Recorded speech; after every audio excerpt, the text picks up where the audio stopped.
In tonight's headlines, Cathay Pacific flight heading to Penang lands back in Hong Kong minutes after takeoff due to suspected smoke in the cabin. In a bid to promote Hong Kong as a mega event capital, authorities want Messi and Inter Miami to take part in other activities around the city.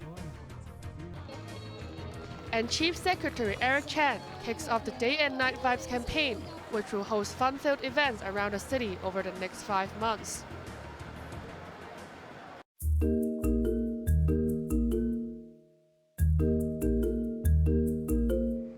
There were no injuries reported after a Cathay Pacific Airways flight heading to Penang was forced to turn back just minutes after takeoff. CX633 made a precautionary return to Hong Kong at 8:53 a.m. after smoke and an unusual odor was reported in the cabin. The Airbus A330 was scheduled for departure at 8:15 a.m. but took off only at 8:49 a.m. Affected passengers were given meal coupons and lounge access at the airport before departing for Penang on another Cathay aircraft shortly after noon. The incident is under investigations and Cathay will conduct a thorough check of the aircraft.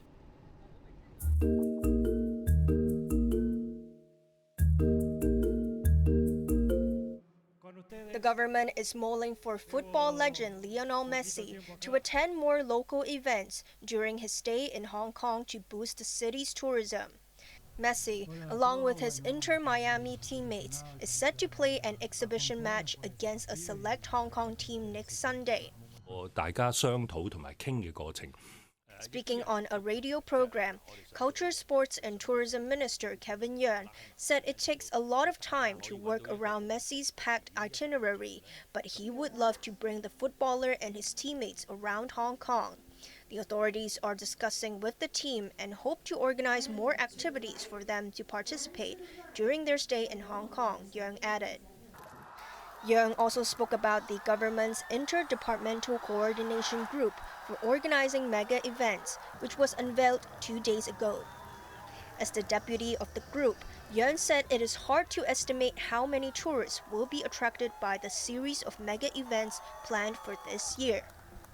More important is the mega events bring a lot of, for example, management, administration, organization, as well as the promotion of Hong Kong as a major event capital, which I think will also be beneficial to Hong Kong in the long term. When Yeung was asked whether the government should offer subsidies when international artists stage music concerts in Hong Kong, he replied, "Why not give it to local singers?"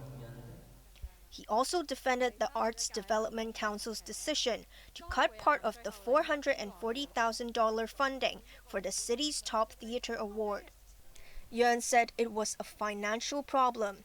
Funding was slashed as the award ceremony last year invited political cartoonist Zhen Zi and former RTHK producer Bao Choi, which the art body deemed as inappropriate.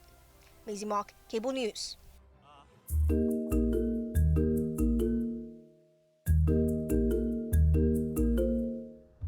A 9-month-old baby girl who was allegedly abused remains in intensive care at Tuen Mun Hospital after doctors found a blood clot in her brain. The 33-year-old nanny, who was arrested on suspicion of mistreating the child, had started working this month under the Neighborhood Support Child Care Project. The Social Welfare Department said the infant was the first child that the woman took care of under the government-run scheme, which provides home-based child care services. Welfare Minister Chris Sun said Yan Ngoi Tong, the NGO which provided training to the nanny, has to submit a report to the Social Welfare Department.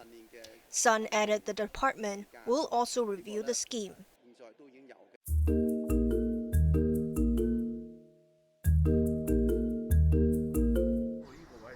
Financial Secretary Paul Chan says Hong Kong is in for a vibrant Lunar New Year celebration. Writing on his blog, Chan said the city will have 15 flower markets, in addition to the night parade and fireworks in the coming 2 weeks, to ensure both citizens and tourists have a good time during the festivities. This is the first Lunar New Year celebration in 4 years without any pandemic restrictions. Chan also mentioned the first Asia Chubby Hearts campaign, which will kick off on a Valentine's Day at Statue Square in Central. This year's Valentine's Day coincides with the 5th day of the Lunar New Year. Chan pledged to ensure smooth operation of all mega events and urged people to provide as much support as possible. Hong Kong will host a diverse range of entertainment options and opportunities in the coming year, he added.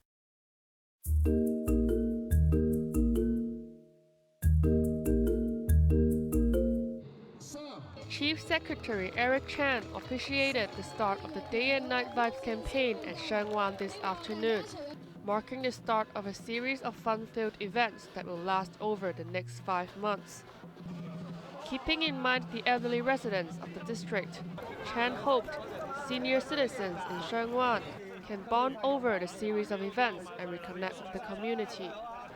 He said the government would do its best for the benefit of the elderly and cooperate with care teams to provide them with sufficient support.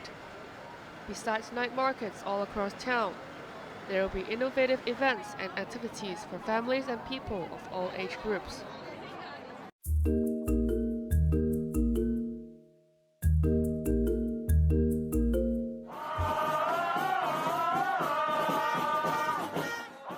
Thousands of protesters took to the streets of Tel Aviv on International Holocaust Remembrance Day, calling for elections to replace the government of Israeli Prime Minister Benjamin Netanyahu.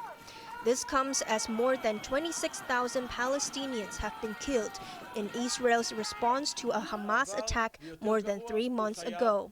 Nearly 130 people who were kidnapped in the attack are held captive in Gaza by Hamas. This woman slammed Netanyahu for not doing enough to secure their release. You are the one who sabotaged the chance to bring them back alive. You are the one who is delaying deals. Destroying Hamas is a stupid slogan. It is not a plan, said this woman whose partner died in battle.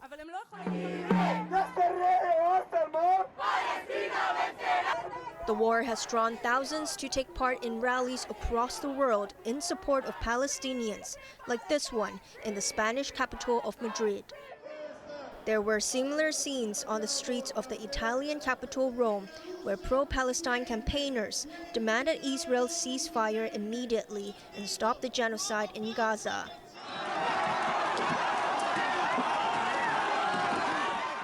Police in Milan had to use their batons and shields to control protesters who tried to break through a cordon. As Israeli troops advance further into the Gaza Strip, thousands of Palestinians are leaving the city of Khan Yunis to seek shelter further south in the city of Rafah, close to the border with Egypt. Rafah, just like the whole of Gaza, is going through a humanitarian crisis of epic proportions. Heavy rainfall has added to the misery of the people who are already experiencing a severe shortage of basic necessities. Maisie Mock, Cable News.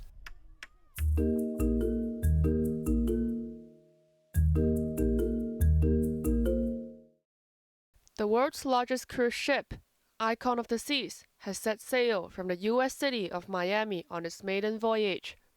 Owned by Royal Caribbean, the 365-long vessel has 20 decks and is the size of almost 4 city blocks.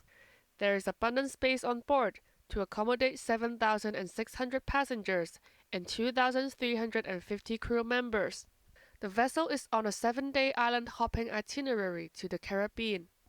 Built at a cost of roughly $2 billion, the ship has 6 water slides, 7 swimming pools, an ice skating rink, a theater, and more than 40 restaurants, bars, and lounges. But there is a downside to all the luxury available at sea. The ship is powered by 6 dual-fuel engines which run on liquefied natural gas, a fuel alternative that the Cruise Lines International Association says reduces sulfur and greenhouse gas emissions. Environmentalists worry LNG-powered ships increase methane emissions, although LNG burns more cleanly than traditional marine fuels. Some gas escapes, causing methane to leak into the atmosphere.